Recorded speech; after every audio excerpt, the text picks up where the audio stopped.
Good evening, and thanks for tuning in to another episode with Affinity Community Services. Affinity is a community organization that works on behalf of the Black LGBTQ community, their allies, and queer youth. Tonight, we'll be speaking with Mr. Larry from Chicago Alliance Against Racial and Political Oppression in regards to a couple of actions coming up in the city. Thanks for joining us, Larry. That's my pleasure. Thanks for having me. Just jump into the show because the time goes by really fast. Okay. And we want to remind people that it's not just me and Larry here, but that you also can be present by calling into the show. The call-in number is at the bottom of the screen, 312-738-1060. Your voice will be greatly appreciated and should be part of this community discussion. So thanks again, Larry, for coming down here and speaking with us. And I just want to know a few things about you first. So you are part of the Chicago Alliance Against Racial and Political Oppression. Repression. Okay. Tell us a little bit about that.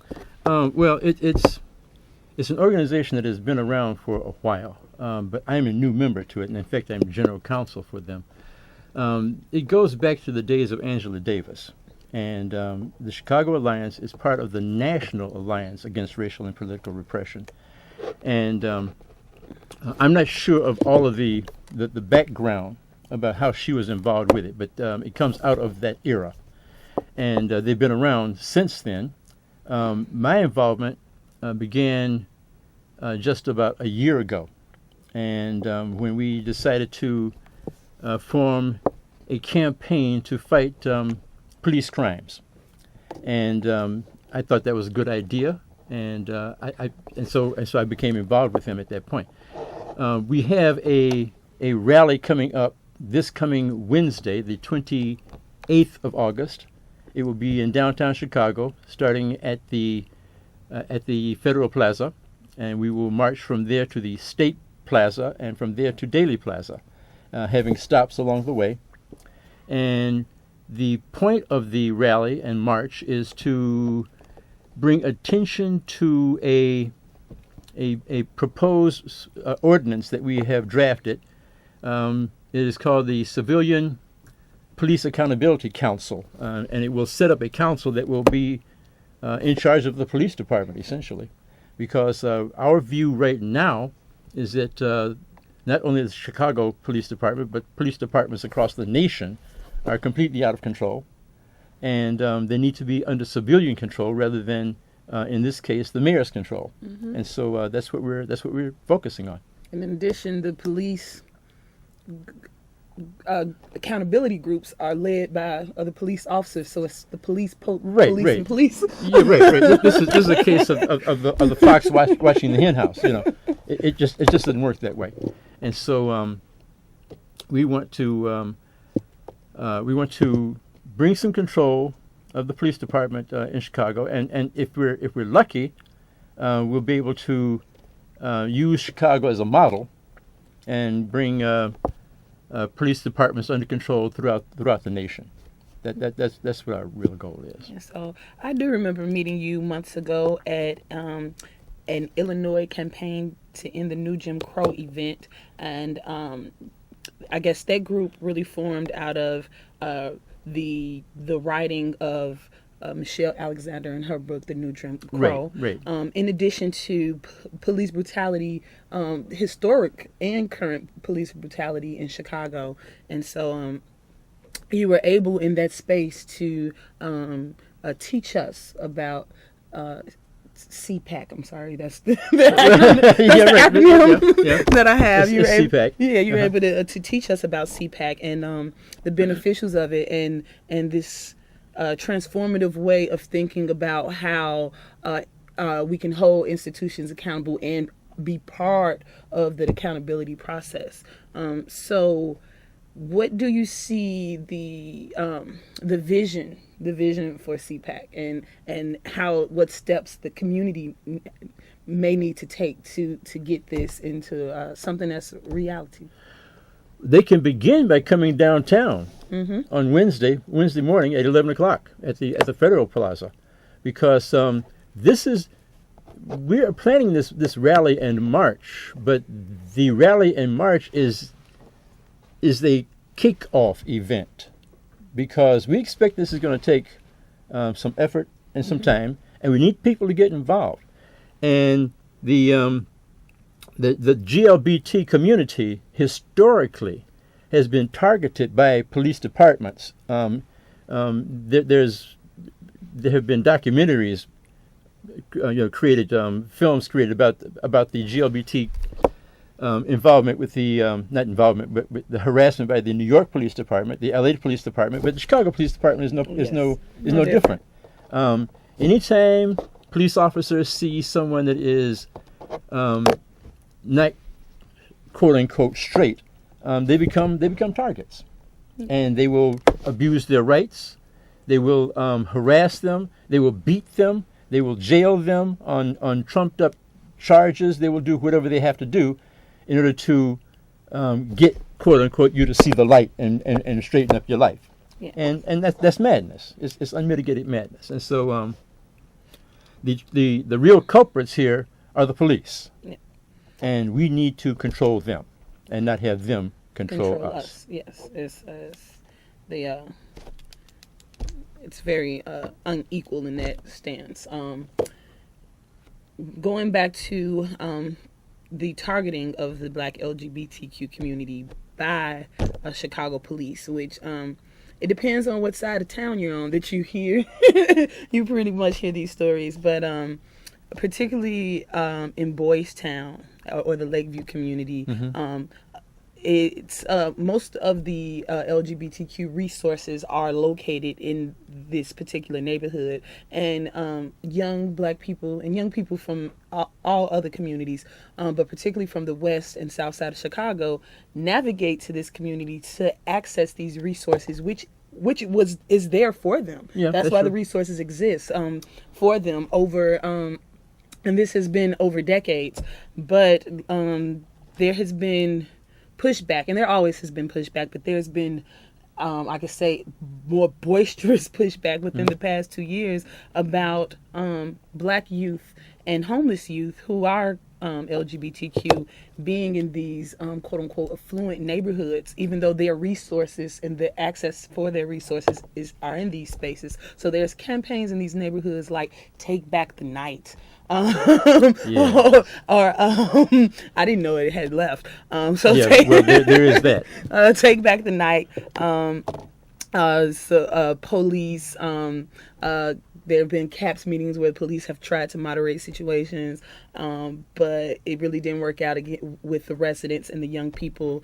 And I just want to know: is there any advice from the history of organizing and just the way you've seen community from your wisdom, that is there any common ground that we can all start at in Chicago that can break down these barriers of gay and straight and youth and elder and Black and white and south side, north side, west side, so we can try to work together for the struggle for human rights? Well, I could start by parting the waters, but beyond that, but parting the borders. That's a very difficult question, and you have to start with yourself if you want to know the truth of the matter. It's very difficult, indeed impossible, in some cases, to change other people's minds. If you want to try to bridge the gulf between Black and white or straight and gay or whatever, you have to work on yourself. That's really what it comes to, because who am I to say that you ought to be, or any individual that is quote unquote not gay? Who am I to say to them, you need to change the way you live? By the same token, who are they to say that I need to change the way I live? What you have to do is come to grips with the fact that I'm straight, and I have to come to grips with the fact that you're not straight, and live with that. And with regard to race, race is a little bit more complicated, because race isn't merely about understanding the other side, because there's an active element in this country, and maybe indeed in the world, that fosters that division. Because if we are preoccupied with a racial divide, then we don't pay attention to the real issue, which is a social and economic divide. And we have in this country, there is a war happening between the haves and the have-nots. Now the haves, they know about the war. The have-nots think it's racial. And they've been duped by the haves into believing that it's a racial conflict. And many of the people involved, many of the have-nots are police officers and prison guards, that kind of thing, that are being hired by the haves in order to keep the other part of the have-nots in check. And so we have to understand where the real issue is. It's not race. It's social. It's economic. Yeah. So this action that's taking place on Wednesday, August 28th at 11 o'clock, Federal Plaza, it is in solidarity and in commemoration with the March on Washington that happened 50 years ago. In 1963. 1963. On the mall there, and Reverend King gave his famous I Have a Dream speech, where he expressed that Black Americans are still not free. So, and this was actually then was the 100th anniversary of the Emancipation Proclamation. He continued to express that Black life is, quote, sadly crippled by the manacles of segregation and the chains of discrimination. How do you see that statement from the past? How does it reflect on life in Chicago today?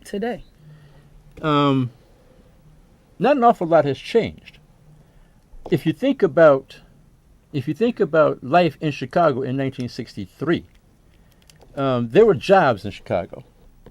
There were CTA. There were steel mills. There were all kinds of jobs that supported a vibrant middle class in the Black community.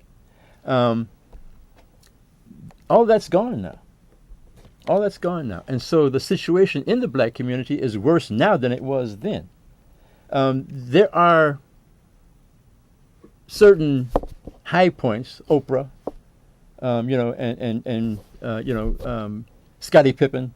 There are some rich Black people, and there are some Black people that are well placed in some of these large corporations.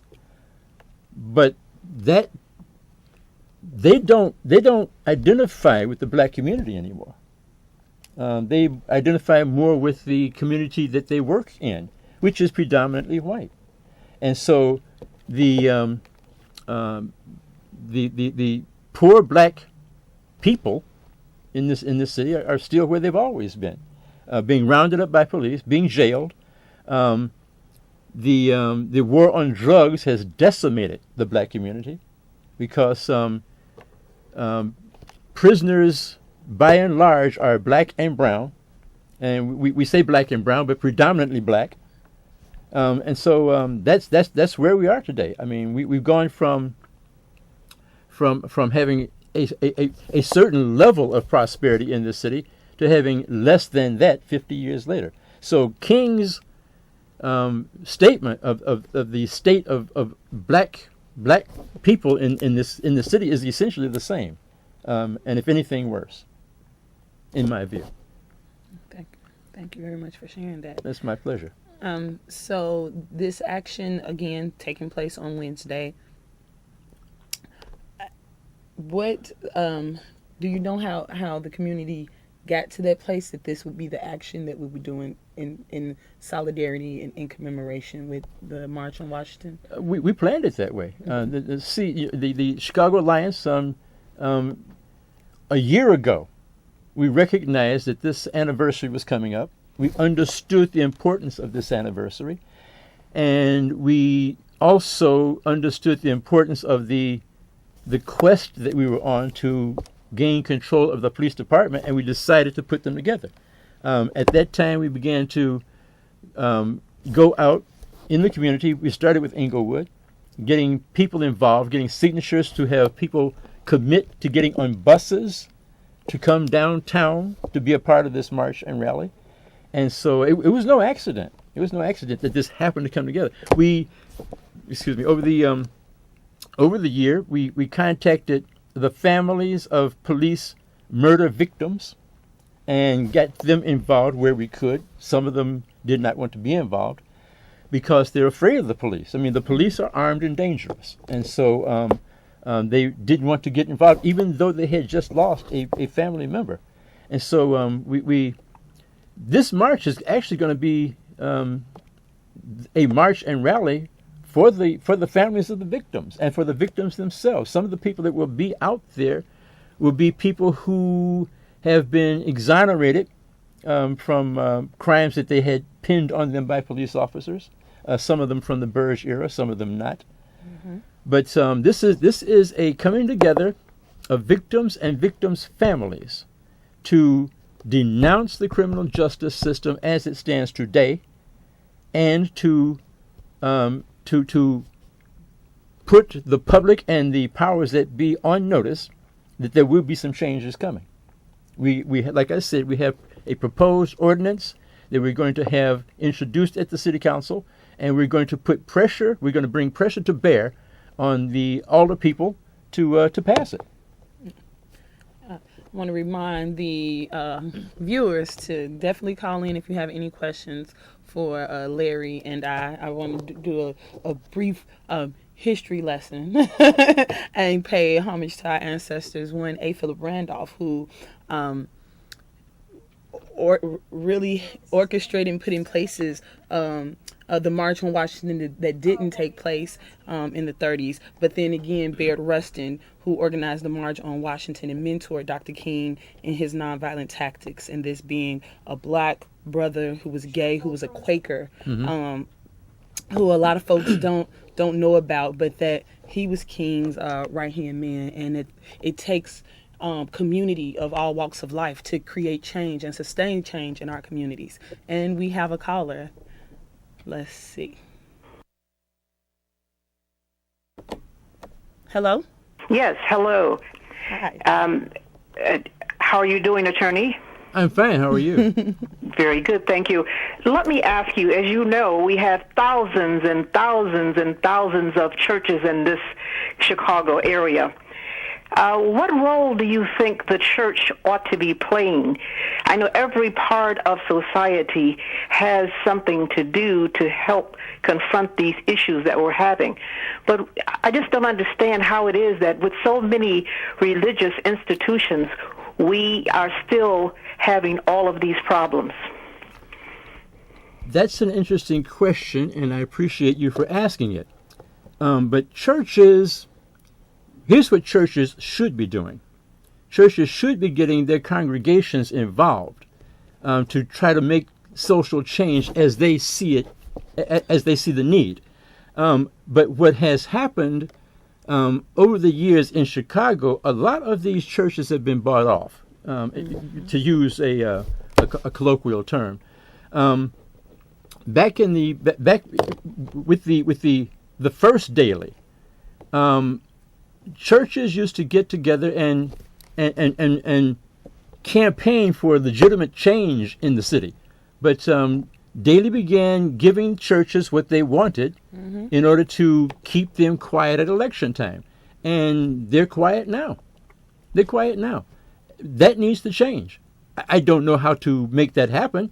If you belong to a church, or if you've got family members that belong to churches, tell them to go to their pastors or their ministers, their rabbis, whatever, and tell them they need to get involved in making social change in this city, because it is desperately needed and is desperately wanted.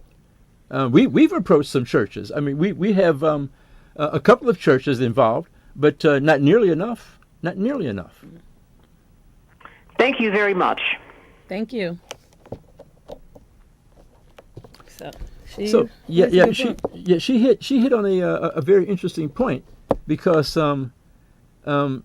it's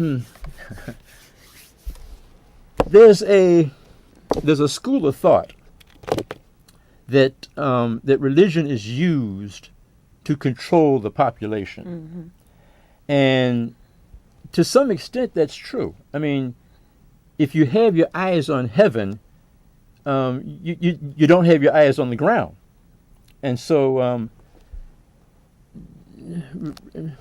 religion can be used to maintain the status quo, and we need to get out of that mindset. Back in the civil rights movement, churches were at the forefront. I mean, there was the Reverend Martin Luther King Jr.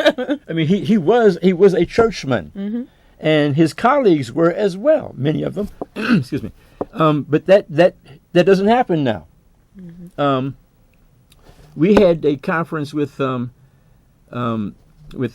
Reverend Jesse Jackson, because he had actually been thinking about doing a march on the 28th himself. But he did some research and found out that we had already booked that day. We have permits in all three of these plazas, and he didn't want to counter that. Right, he didn't want to undercut that, and so this is an example of a churchman that decided to not get involved because he did not want to undercut the plan that was already in place. But he's only one, and there are hundreds of them, as the caller said. There are hundreds of churches out there, and they're just not involved because they think they need to keep their eye on God. But God's okay. Jesus is okay. You know, they've been here long before us, and they will be here long after us. Some of that energy's got to be devoted to making social change. Yeah. And so I would hope they would do that. They would, get their various congregations involved. But we can't wait for that. Not at all. We can't wait for that. So we're moving on. Wow. So do you have any final words? Do you have any other suggestions on how people can get involved with the Chicago Alliance? Yeah, there's if you want to get involved with the Chicago Alliance Against Racial and Political Repression, we meet every Monday evening at 7 p.m. at 1325 South Wabash, Suite 105. Phone number, if you want to call, is 312-939-2750. I'll repeat that number. It is 312-939-2750. That is the Chicago Alliance Against Racial and Political Repression. If you have an interest in becoming a part of the Illinois campaign to end the new Jim Crow, we meet every second and fourth Tuesday at 7 p.m. at the Trinity Episcopal Church at 26th and Michigan. And we're always happy to see new people come out. You will be welcomed. Be prepared to work because we need people to do things. This is, after all, not merely a session to sit around and complain about what the problems are. Without taking action. Right. What we do is, in the campaign to end the new Jim Crow, we started around the book that Michelle Alexander wrote, and that we needed to apprise ourselves of it and the community, and so we have various fora to educate the community about what she has called for. And in fact, that's where we first met, and we continue to do that.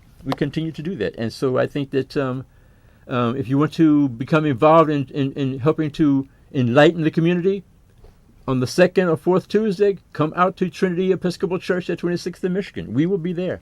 Yes. And if you want to post any comments regarding today's show, or you're looking for any Black LGBTQ services, or again, you didn't capture all the information that Larry stated and you're looking for it, you can contact Affinity at 773-324-0377. Thank you and have a good evening.